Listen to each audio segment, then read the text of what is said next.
Hi நண்பா, இந்த ஒரு வீடியோவில் நம்ம என்ன பார்க்க போகிறோம் அப்படின்னா, நடிகர் சூர்யா மற்றும் விக்ரமை கழட்டி விட்ட மாஸ் ஹீரோவுடன் இணைந்த அதாவது சுதா கங்குரா அவங்களோட அடுத்த திரைப்படத்திற்கான முக்கியமான அப்டேட் வந்து கிடைச்சிருக்கு. ஸோ யார் கூட இணைய போகிறாங்க அப்படின்றத வீடியோக்குள்ள போய் டீட்டெயில் வந்து பார்த்துடலாம். அதுக்கு முன்னாடி சுதா கங்குரா இவங்க இயக்குன திரைப்படத்தில் உங்களுக்கு பிடித்த திரைப்படம் எது அப்படின்றத மறக்காம கமெண்ட் பண்ணுங்க. இன்னும் நம்ம சேனலை சப்ஸ்கிரைப் பண்ணாமல் இருந்தீங்கன்னா மறக்காம பண்ணிக்கோங்க. ஓகேன்பா, வாங்க நினைக்கிற வீடியோக்குள்ள போகலாம். ஓகேன்பா, சுதா கங்குரா இவங்க வந்து பாத்தீங்கன்னா நடிகர் சூர்யாவை வைத்து புறநானூறு அப்படின்ற திரைப்படத்தை இயக்க இருப்பதாக ஒரு போஸ்டர் வந்து அறிவிச்சிருந்தாங்க. அதன் பிறகு வேற எந்த ஒரு அப்டேட்டுமே வராமல் வந்து இருக்கு.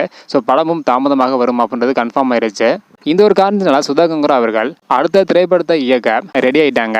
அதாவது இதுக்கு முன்னாடி சூர்யாவை தொடர்ந்து விக்ரம் சாரை வைத்து தான் அடுத்த திரைப்படத்தை இயக்க போவதாக சொல்லியிருந்தாங்க. இந்த ஒரு நிலையில விக்ரம் சார் கூட இணையல அப்படின்றது உறுதியா இருக்கு. தற்பொழுது சிவகார்த்திகேயன் அவர்களுக்கு தான் சுதா கங்குரா இவங்க வந்து கதை சொல்லியிருக்காங்களாம். அந்த கதை எஸ்கே அவர்களுக்கு ரொம்பவே பிடித்து போய் விட்டதாகவும் ஒரு ஆக்ஷன் கலந்த திரைப்படமாக உருவாக இருப்பதாகவும் கூறப்படுகிறது. நடிகர் சிவகார்த்திகேயன் அவர்களுக்கு ஆக்ஷன் கலந்த திரைப்படத்தில் நடிக்கணும் அப்படின்னு ரொம்ப நாள் ஆசையாம். அந்த ஒரு காரணத்தினால சிவகார்த்திகேயன் அவர்களுக்கு ஏற்றாறு போல கதை எழுது கதை வந்து சொல்லியிருக்காங்க. எஸ்கே அவர்களுக்கும் ரொம்ப கதை வந்து பிடிச்சு போயிட்டதாம். இதனால சுதா கங்குரா மற்றும் எஸ்கே இந்த கூட்டணி விரைவில் வந்து இணைய போகுது.